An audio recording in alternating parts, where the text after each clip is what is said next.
अरे नाम्या, काय रे? हे बघ, महाराष्ट्र शासन वृद्धांसाठी लय सुविधा देते म्हणून, पण हे खरं आहे का?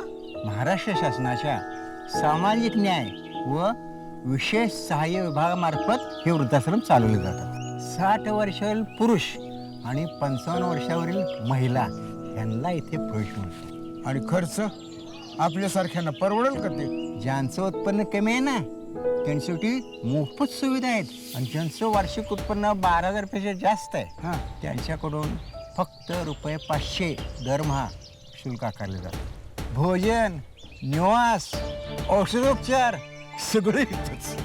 म्हणजे म्हातारपणात कुणावर बी ओझं नको. आता मातोश्री वृद्धाश्रम असो किंवा स्वयंसेवी संस्थांचे वृद्धाश्रम, सन्मानाने जगायला सगळी व्यवस्था आहे. सामाजिक न्याय व विशेष सहाय्य विभाग, महाराष्ट्र शासन.